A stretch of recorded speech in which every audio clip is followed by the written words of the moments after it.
नमस्कार, स्वागत है आपका इंडिया न्यूज 28 में। आइए बात करते हैं उत्तर प्रदेश की कुछ खास खबरों की। रामादल ट्रस्ट के अध्यक्ष पंडित कलकीराम ने महामहिम राष्ट्रपति ज्ञापन भेजा। महामहिम राष्ट्रपति और प्रधानमंत्री को रजिस्टर्ड डाक द्वारा भेजा ज्ञापन। बंगाल राज्य में सनातन समाज के साथ हो रही बर्बरता को लेकर सोशल मीडिया से प्राप्त होने वाली अब तक लगभग सभी मामलों को लेकर रामादल ट्रस्ट के अध्यक्ष पंडित कलकीराम ने अपने एक्स हैंडल अकाउंट से महामहिम राष्ट्रपति महोदया को साझा करते हुए कठोरतम कार्यवाही सुनिश्चित करने मांग की है। उन्होंने की स्थिति भयावह रूप धारण कर चुकी है। बंगाल राज्य पर महामहिम का ध्यान आकृष्ट कराने पर 15 जुलाई से अखिल ब्रह्मांड नायक मर्यादा पुरुषोत्तम भगवान श्री रामचंद्र जी को साक्षी मान मौन धारण कर राष्ट्रहित में बंगाल राज्य में राष्ट्रपति शासन लागू कर अवैध रूप से बसाए गए करोड़ों रोहिंग्या बांग्लादेशी आतंकियों को बलपूर्वक भारत की सीमा से बाहर खदेड़ने की मांग की जाएगी।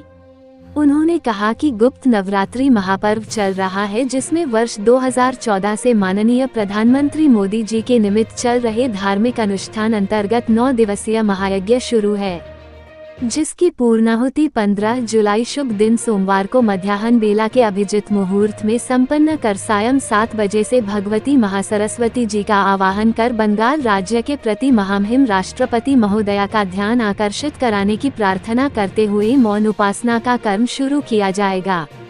महामहिम राष्ट्रपति महोदया और माननीय प्रधानमंत्री को रजिस्टर्ड डाक द्वारा ज्ञापन भेजा गया है।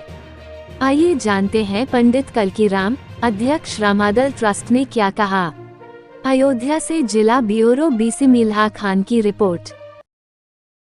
राष्ट्रपति महोदया, मैं पंडित कलकीराम अध्यक्ष रामादल ट्रस्ट श्रीधाम अयोध्या जी से महामहिम बंगाल राज्य में हो रही बर्बरता अत्यंत हृदय विदारक और संवेदनशील है।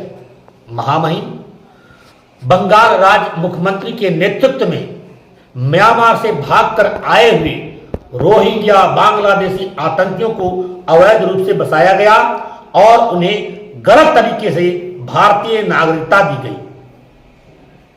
महामहिम, यही रोहिंग्या बांग्लादेशी आतंकियों ने म्यांमार में कोहराम मचा रखा था, खून की नदियां बहा दी, जिसके फलस्वरूप वहां से भगाए गए। आज वही रोहिंग्या बांग्लादेशी आतंकियों ने बंगाल में रह रहे सनातन समाज के लोगों का जीना दुर्भर कर दिया है। बहन बेटियों से बलात्कार, चुन चुनकर हिंदू पुरुषों की हत्या अत्यंत चिंताजनक है। महामहिम, बंगाल राज्य में अवैध रूप से बसाए गए रोहिंग्या बांग्लादेशी आतंकियों को बलपूर्वक भारत की सीमा के बाहर खदेड़ते हुए बंगाल राज्य में राष्ट्रपति शासन लागू करने की मांग लेकर धर्मनगरी अयोध्या जी में अखिल ब्रह्मांड नायक मर्यादा पुरुषोत्तम भगवान श्री रामचंद्र जी को साक्षी मानकर मानवता और सनातन धर्म के हितार्थ 15 जुलाई शुभ दिन सोमवार से मौन अनशन आरंभ किया जा रहा है। इस मौन अनशन में ज्ञान, बुद्धि और चित्त की अधिष्ठात्री देवी माता महासरस्वती जी का आवाहन कर प्रार्थना होगी कि वे भगवती आपका ध्यान और माननीय प्रधानमंत्री जी का ध्यान बंगाल राज्य की ओर गंभीरता पूर्वक आकृष्ट कराएं और मानवता की रक्षा करें।